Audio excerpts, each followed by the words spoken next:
Fragment cosmogonique. L'arrivée d'Enki en Sumer.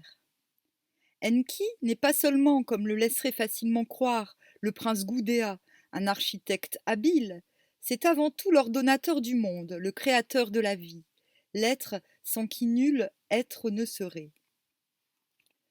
L'exorde de l'hymne au Caroubier décrit à l'aurore, je dis toujours horreur au lieu d'aurore, du monde, parmi les dieux inertes enveloppés dans leurs domaines respectifs, l'arrivée du dieu vivant Enki, naviguant seul dans sa barque légendaire.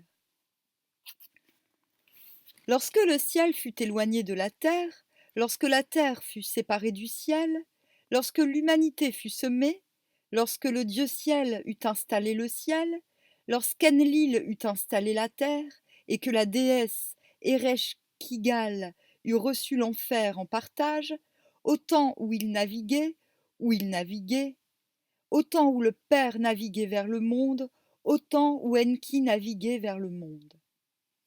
De toutes, cette introduction est la plus développée, la plus soignée, la plus belle.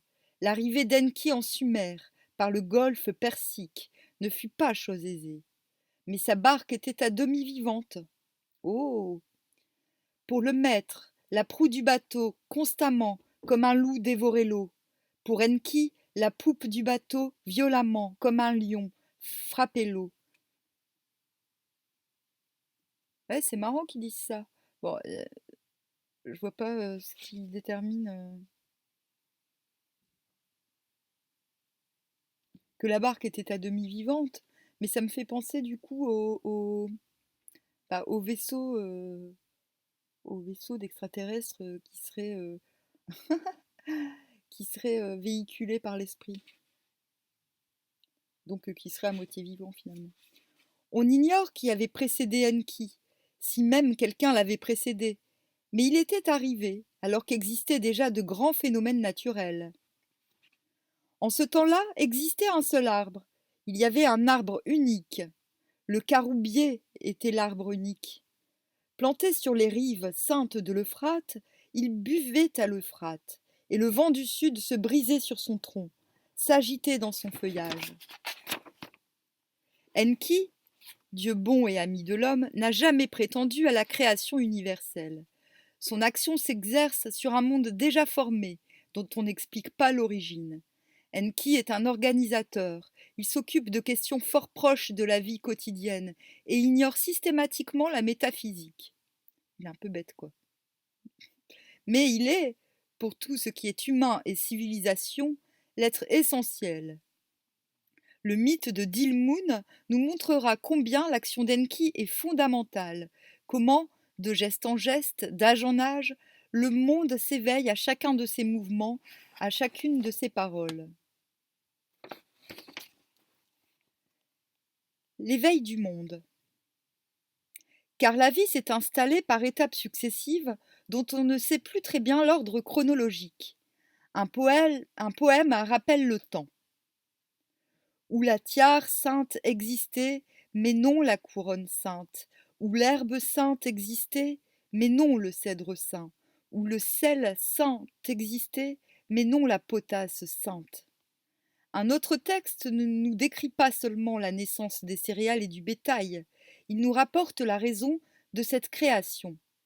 Ce document a l'avantage de nous fournir une explication, mais il a l'inconvénient d'avoir été repensé, refait. Il est intitulé Montagne du ciel et de la terre et nous reporte à une période étrange où les dieux vivaient sans adorants, à l'intérieur d'une montagne, la colline sacrée, le Doul Koug, tandis qu'aux alentours vagabondaient les bêtes qui seront les hommes. Lorsque le dieu ciel eut engendré les divins, Hanouna, en l'année où, près d'Ashnan, la déesse des blés, rien n'était né, rien n'avait verdoyé, les canaux du pays autour de la déesse Utu n'avaient pas été formés, il, le dieu ciel, n'avait délimité aucune enceinte à Utu. Quand la brebis n'était pas nommée, que l'agneau ne se multipliait pas, quand la chèvre n'existait pas, que le chevreau ne se multipliait pas, aucune brebis n'enfantait son agneau, aucune chèvre n'enfantait son chevreau, aux années où les divins, Hanouna, ces dieux grands, ignoraient les saintes céréales et le bétail, quand n'existait pas la céréale aux épis de 30 grains, quand n'existait pas la céréale aux épis de 50 grains, quand n'existait ni orge petite, ni orge sauvage, ni orge des saints domaines, quand n'existait pas un vêtement pour se vêtir, la déesse Houtou n'enfantait pas, ne portait pas couronne, le seigneur à tiare à cornes, seigneur omnipotent, n'engendrait pas, et chaque âne ne se dressait pas sur les berges. Ah, intéressant. Chaque âne est une sorte de dieu faune. Les humains, lors de la création, ignoraient le pain comme nourriture, ignoraient les habits comme vêtements. Une ligne de sens obscur. Oui, bon, il y a une ligne de sens obscur entre les deux. Avec leur bouche, comme des moutons, ils mangeaient de l'herbe et buvaient l'eau des terres irriguées. En ce temps-là, la terre était à l'apparition des dieux. Dans une maison, sur la colline sainte, ils parquèrent leur bétail et leur blé. Mais, quand ils s'entassèrent dans la maison de nourriture des dieux, dans l'abondance du bétail et des blés, les divins Hanouna de la colline sainte mangèrent, mais ne se rassasièrent pas. Et ce produit excellent, qu'était le lait de leur sainte bergerie, les divins Hanouna de la colline sainte le burent, mais ne se rassasièrent pas.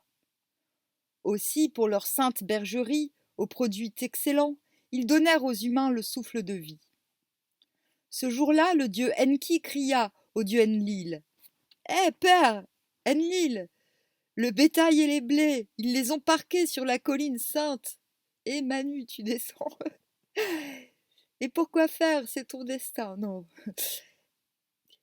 Ils les ont fait naître, riches sur la colline sainte.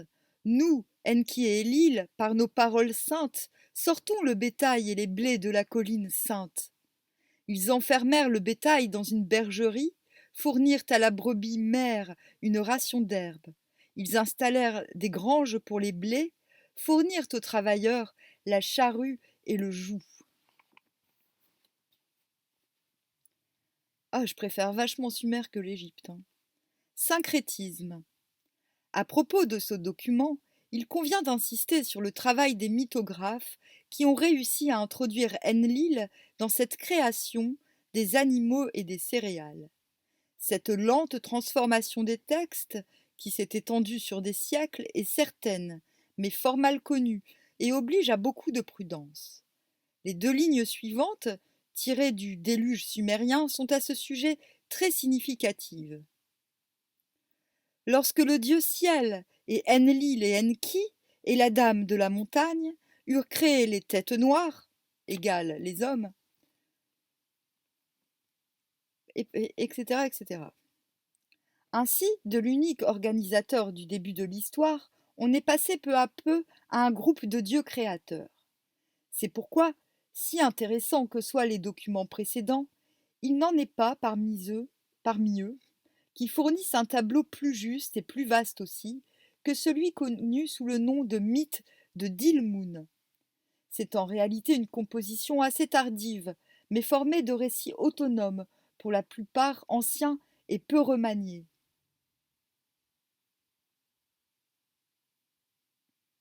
À chacun de ces récits, nous donnons un titre accompagné d'un bref commentaire.